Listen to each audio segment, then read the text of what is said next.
Welcome in, everyone. I'm Eli Gain inside of Madison Square Garden, where the Pacers have taken the first two games in the Eastern Conference Finals, 114 to 109 over the Knicks, and they now go back to Gainbridge Fieldhouse for games 3 and 4 starting on Sunday. An impressive game and an entertaining game throughout here. The game was tied at the end of the third quarter. The Pacers started to pick up the pace in the fourth quarter, stretched their lead to 10 before a late rally from the Knicks. They cut it to 1 with 12 seconds left, and then they would end up closing the door, finishing it at the free throw line. Led by Pascal Siakam, a career playoff high 39 points, which eclipsed his previous career high of 37 last year as a Pacer. Again, 114 to 109. The Pacers are up 2-0.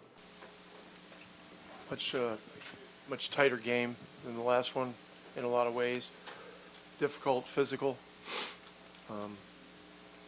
Thought our guys held their composure very well through some runs and a lot of crowd noise and a lot of commotion, and they kept their poise.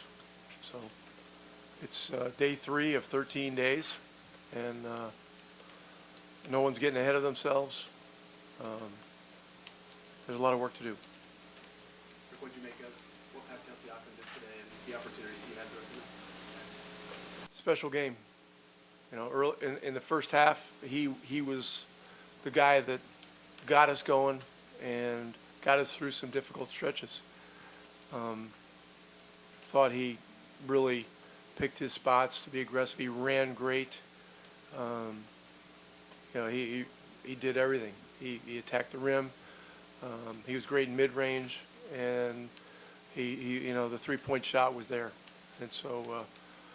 You know, it's hard to score that number of points in a game like this, where you always have a physical matchup defensively, and there's a guy crashing and flying at the basket. But he did a phenomenal job, and you know, it's a quiet 39 points.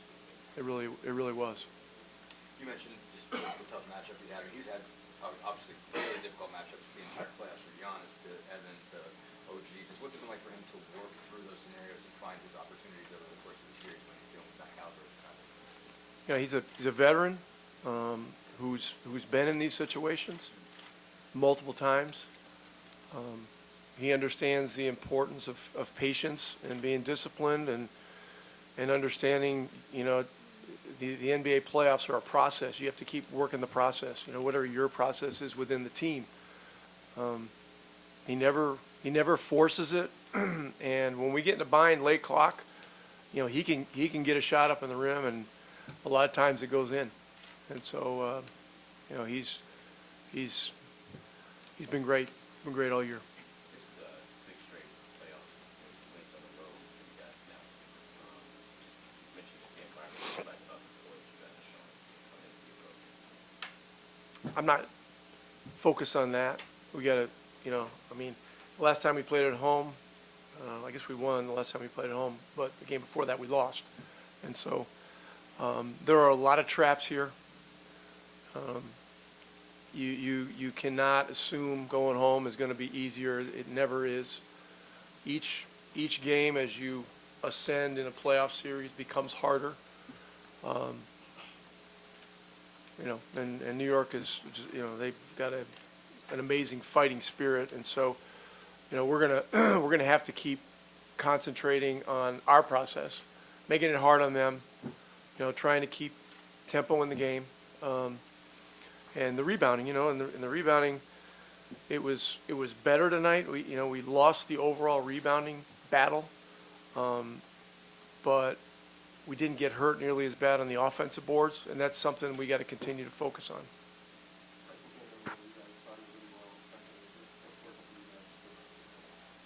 Started what? It's the second game in a row you guys started really well right up the tip off. What do you see is working on the ground? We're just trying to play our game, and you know, you get in an environment like this where there's so much noise and so much going on and so many distractions. If you allow yourself to be distracted, you know, we always talk about, you know, let the noise and all this other stuff be something to help trigger a narrowed focus. on your teammates, on your job within the team. And so, we had some success doing it in the first couple games. Going home is going to be a different kind of challenge. TJ McConnell. About the end of the first and second quarter. What was the difference between the first half and the second half? Do you think they were making it harder? Well, I thought the third quarter was a very good quarter for us. It was 32-29, and we're at Madison Square Garden, which is one of the ultimate road environments with a tie game going into the fourth quarter, and really, that's all you can ask for. And then, now we've just got to try to execute as well as we can. And so, look, our bench did a really good job. I thought McConnell was terrific. Toppin had an underrated night. Tony Bradley hasn't played in the series, but he's one of our better rebounders, and so we elected to go with him to spell Myles a little bit. But we're a team that needs everybody, so that's how we got to play. But the second half, we kept good energy in the game. Our bench, McConnell, Toppin, Shepard did a really good job tonight.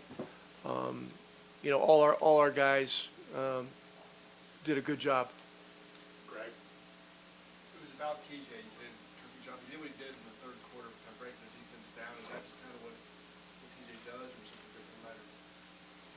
Well, at this time of year, you have to play with a certain attitude. You have to play with a defiance. And it's kind of defined TJ's 10-year career in the NBA. And so he's done a great job throughout the playoffs of playing his game and not allowing some difficult situations deter him from keeping his focus on what he needs to do to help the team. So tonight I thought he was a real key to the game, and we're gonna need the same effort from everybody when we go home. Justin? Asked about him in pregame. Ben Shepard obviously hits 2 big threes and also gets you a lot of minutes there on Jalen Brunson. Just how important, again, was he tonight to give you what he continues to do? He's always ready. And when you play against teams that at the point of attack are very strong, you need runners and movers and people that can scramble up the game a little bit offensively. And he just, a couple times he found, I think 3 times he found really good shots. I think he made 2 out of 3, and those were big plays. The one in the fourth quarter, I think it was, or maybe it was late third, up on top. That was a big momentum play at that moment. Yeah, I mean that's why we brought him here. That's what he's here to do. He get a bucket in so many different ways. He started the game hot. We just kept feeding him, and I thought he did a great job of making big shot after big shot after big shot.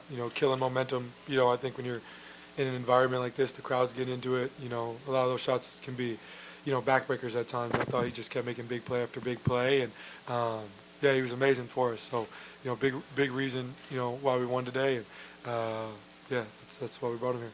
Pascal, something different about the coverages today for you? What kind of you feel like led you to having so many more opportunities than you like? No, I just, whatever was out there, I just took it. And I think what makes us special as a team is just we have different weapons, and we're not consumed with who's going to do what, like we just go into the game and whatever the game, however the game presents itself, that's how we go and take it and do it that way. And it doesn't matter who scores. And for me, again, I just trying to play my game, and shout out to my teammates just finding me and making sure that I stayed aggressive the whole game, and again, it's going to take all of us to get where we want to get to. Pascal just matching up against OG, former teammate. How much are you enjoying being on the court sharing? Yeah, I mean, it's amazing that we're both in a position where we get to compete at this level, coming from Toronto. So it's amazing, and I think it just gives you kind of like extra motivation to just continue to compete at the highest level. And I know how hard of a competitor he is, so yeah, it's a good feeling. Pascal, you ever talk to these guys about that championship experience you have? I mean, is this the time of the year that you start doing it, or you hold that back for more games? Oh, I mean, I think for me, like I kind of just been preaching the same thing. Like we just got to be, we can't ride the waves, you know. Like can't get too high with the highs, can't get too low with the lows, and you know, I just appreciate the opportunity that I have here to, you know, have a bunch of guys that, you know, they want to hear my voice, they want me to, you know, to say something, and they know I'm kind of a shy, not shy, but I'm kind of to myself, and it's been amazing to be in this, you know, in this city, this team, this organization, just the confidence that they have in me, you know, to continue to just lead, and I, you know, I just try to, you know, do my best, you know, there and there, you know, throw some words in there, but you know, they know, you know, I care about winning, and that's the reason I'm here. Do you see any similarities between the shot he hit in Game 1 and the one Kawhi hit? I'm not wrong, you guys had? Oh, I mean, I think, well, the bounce, there's a lot of, you know, different bounces. Like this is one bounce, long bounce, but I was still watching both of them. I mean, I was, you know, the Kawhi shot, I was watching it. This shot I was watching, I almost jumped for his. But nice, just two incredible plays. You know, special players make special plays, and I'm just blessed that I'm a part of it. Pascal, you know what it takes to go all the way and win the championship. When you look at this Pacers team that is now only 6 wins away from winning it, did you see any similarities between this team and the Raptors that went all the way? I think for us, we focus on ourselves, man. We have a long way to go, and it's only going to get tougher for us, you know. And I think we just got to continue to, you know, stick to the plan. We worried about one game, like we're not really, you know, thinking ahead. We focus on Game 3 at home. Can't wait to get back to our fans. Like, you know, they're itching to, you know, to have us out there, and I know it's going to be crazy. We can't wait to play in front of them. Yeah, like that's our focus, to be honest. Game 3. Early in the year, I was trash. You know, we didn't have a great start of the season, and you know, my teammates did a great job of picking me up and you know, keeping me engaged. And you know, I think that, you know, that All-Star break for me, getting able to, you know, get away from the game for a little bit, relax, kick my feet up, you know, get my mind right, really propelled me to have a better second half of the season. And I'm just really blessed, man. You know, it's always great to get, you know, that honor, and means a lot for me, you know, from where I come from, and especially the way I started the season. You know, but I don't think individual awards come unless there's, you know, group success. And you know, we've had so many different guys step up in so many different ways and do very special things. So, you know, it's not possible without, you know, this guy next to me, my coach staff, all my teammates, front office, you know, all the fans. You know, it's not possible without them. So anytime I get this recognition like that, it means a lot. But, you know, we're striving for a lot more. So, yeah, it's special. Ty, you've been a part of Indianapolis now for a few minutes now. Race day and Game 3 on the same day. How special are you expecting Sunday to be? Yeah, I'm looking forward to it. I've been to the 500. You been to the 500? No, I've been to the 500. It's crazy. It's crazy. So I can't imagine all those people then coming over to Gainbridge. You know, it's going to be a rowdy crowd, maybe a little intoxicated. Who knows what it'll look like out there? It's going to be a special time, you know, but it's going to be a lot of fun. You know, there's been a lot of people in our organization. The Pacers have a special thing about our organization. It feels like everybody in our organization has worked there for like 30 years, you know, and so I think that everybody's talked about it and how special it is. So for me to now get the chance to experience it, it's going to be a lot of fun. Planning to, you know, come into the facility maybe a little earlier, maybe the drive will be a little longer. But yeah, no, I'm excited. I think the energy in Indy is so special right now, not only from what we're doing, but you know, the fever, you know, people are loving what they're doing as well. So the energy in Indy, and then obviously the 500 as well. So the energy's been amazing, and we're just blessed that we're able to be a part of it, and I'm looking forward to it. We can do one more, guys. Dustin. Yes, two guys I want to ask about real quick. Obviously, Myles gets 13 and 16 in the fourth, comes down with that huge rebound. Yeah. How critical was the minutes you got from him after he'd gone through foul trouble, and also Ben Shepard, another big night tonight in terms of what he was able to do, 2 big threes, and the defense he had on Francis. How important were each of those guys in this one? Yeah, I think what's really special about our group right now is we just have so many different people contributing and so many people doing special things. You know, Myles had an amazing fourth quarter there. He's big time.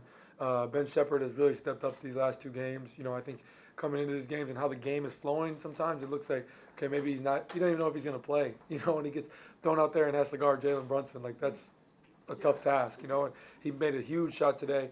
I thought he was really big. And then shout out to Tony Bradley. Tony Bradley's huge. Say that again. He came in. Tone. Yeah, came in for us. And really got really thrown in with our group that's been together for so long. Tony is just such an awesome guy, and he contributes in so many different ways. And when we're doing our scout through all these series, he's had to be kind of that scout center. And there's been times where, he kind of gets thrown in with our first group to, take some of Myles' reps, when, guys are going through things or a little banged up or whatever the case may be. So, it's just so special to see what our group is doing. I think that's what comes with being part of a special group. Many different people can contribute at any time. And we know, many people have had to step up in different ways at different times. And that's been the special part about this season is, we lost both of our backup bigs within 5 games to Achilles, and then Aaron and Andrew are out for an extended period of time early in the year. Quentin Jackson, a 2-way guy for us, is then starting. It's been special to see and really really fun, and that's what makes this group so special. How close we are, how many people have to step up, and we understand. Even in our scout, how important our 2-way guys are. They don't get to suit up, but how important they are for us preparing and giving us different looks, and that goes up and down our organization. So, it's a special group right now. We're just having a lot of fun. Game 3 will be Sunday at 8 o'clock, and that's, of course, also race day. Going to be an electric one in Indianapolis. Coming up after the break, Tony East joins me as we continue to break down how the Pacers take a 2-0 series advantage in the Eastern Conference Finals.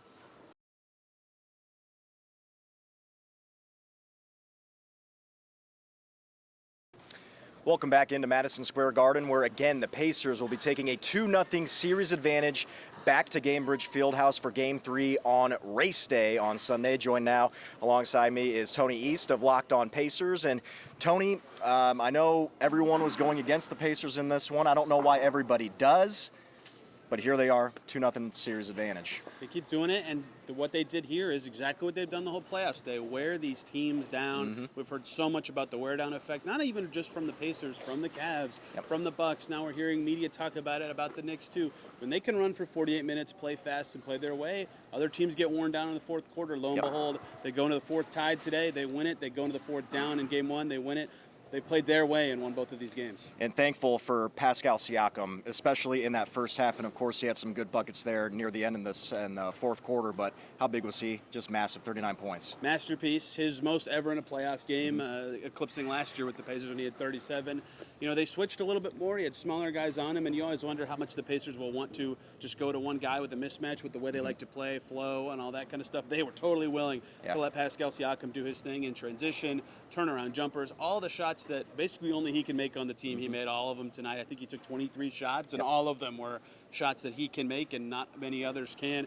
Remarkable performance. The Knicks could never really adjust to defend him better without giving up something else, and that's what makes him so valuable. There's just not a lot of players in the league who can play like that. Remarkable game, and on a night that a lot of guys were just kind of okay, he was awesome and carried them to a win. And it also, I'm sure you noticed it as well, but throughout the game, especially in that second half where, I guess more specifically the end of the third and the fourth quarter, where the Knicks would get some buckets, but every single time the Pacers would respond and not let this crowd get into anything. It was that tempo that you talk about, the way that they were attacking that defense, had the Knicks all out of sorts. Totally agree. Knicks could not get closer than it felt like 5 for so much of that second half, and what that does is not only keep a team behind, but you mentioned it, the crowd so ready to be loud, explode every time the Pacers had a silencing shot from somebody. Very often it was Siakam, but Ben Shepard hits a big 3. Aaron Nesmith hits the shot. Myles Turner comes alive in the fourth quarter. Tony Bradley's fighting like crazy on the glass. Like all of these guys did something, and every time, every fan right around me groaned.